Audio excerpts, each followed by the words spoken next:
Welcome to AI in Marketing. I am your host and news curator, Stan Bertolo from Nitro Marketing.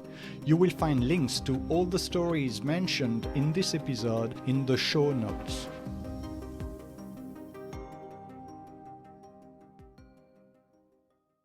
This is Nai, your voice for today's headlines. It's Thursday, October 30th. Here is what we are covering.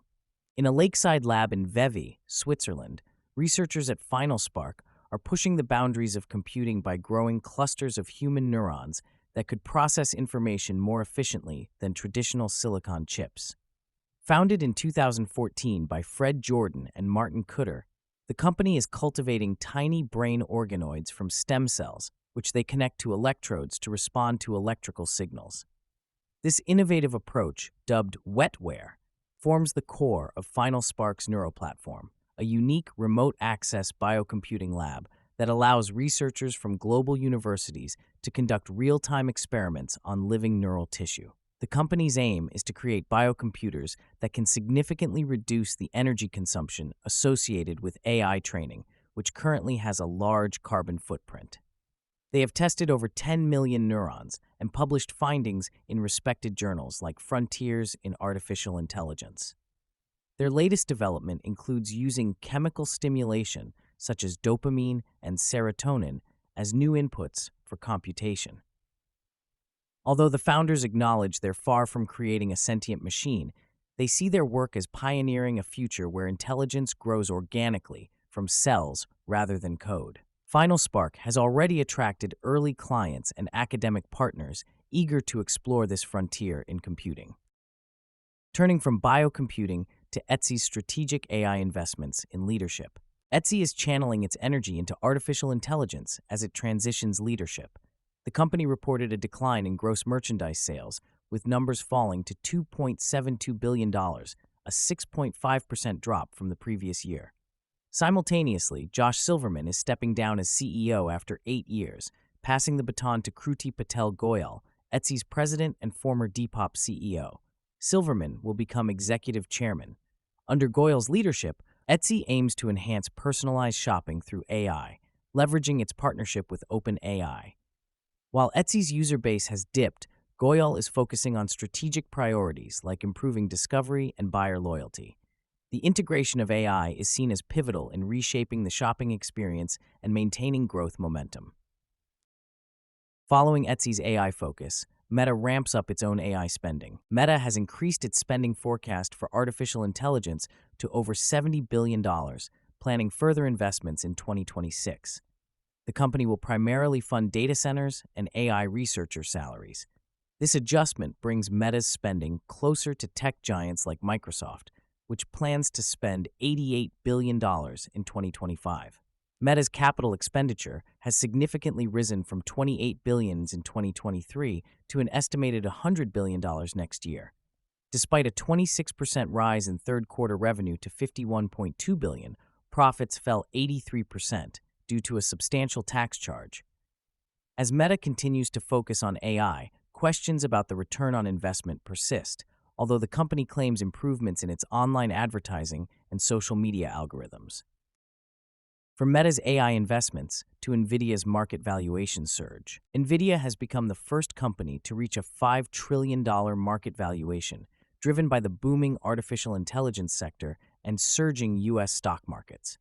The Silicon Valley chipmaker, which crossed the $4 trillion mark just 3 months prior, now holds a valuation surpassing the GDP of major countries like India and Japan.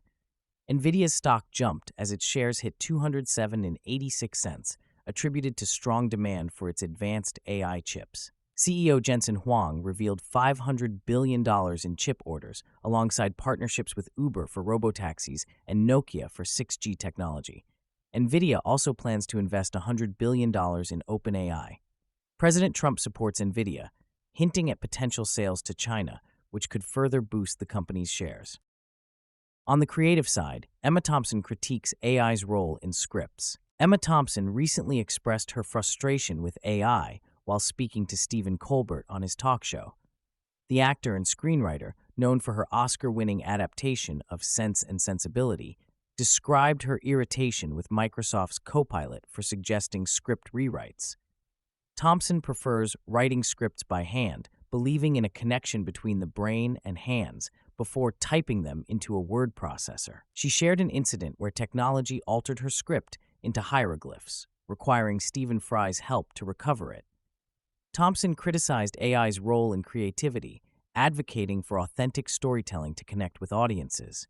Her views align with other industry figures like director Guillermo del Toro, who also opposes AI's influence in filmmaking. Addressing AI's impact, Character.AI restricts access for under 18 users. Character.AI, a startup known for creating AI companions, announced it will prohibit users under 18 from accessing its chatbots starting November 25th. This decision comes in response to growing concerns over child safety and the mental health impacts of chatbots. The company plans to identify minor users and impose time limits on their app usage before implementing the ban. Karandeep Anand, Character.AI's CEO, emphasized the company's commitment to protecting teenagers, suggesting chatbots aren't the best form of entertainment for them. Character.AI is also establishing an AI safety lab to further address these concerns. The move follows lawsuits from families alleging the company's chatbots have contributed to tragic outcomes, such as the case of a Florida teenager's suicide. AI firms, including OpenAI, have faced similar scrutiny, leading to heightened regulatory interest and investigations by lawmakers into the safety of AI companions for younger audiences. From concerns over AI companions to healthcare's AI-driven improvements, healthcare organizations are scaling up their use of artificial intelligence to automate workflows and enhance digital capacity, signaling a shift from pilot projects to enterprise-level deployment. This expansion aims to improve patient care, with findings from Google Cloud's report indicating that 44% of healthcare executives have adopted AI agents. Governance and data security remain critical, with 37% prioritizing these factors in AI provider selection. Despite AI's potential, Ashima Gupta from Google Cloud stresses it isn't a substitute for doctors. AI could cut treatment costs by half and boost outcomes by 40%, but the World Economic Forum notes healthcare lags in AI adoption. The World Health Organization warns of a projected shortfall of 11 million health workers by 2030. Thank you for tuning in to AI and Marketing. If you want to learn more, check out the episode description. Be sure to subscribe on your favorite podcast platform so you never miss an episode. Contact us to learn how to launch your own AI-generated podcast at nitromarketing.com. That's NYTRO marketing.com. See you tomorrow for more AI and tech news.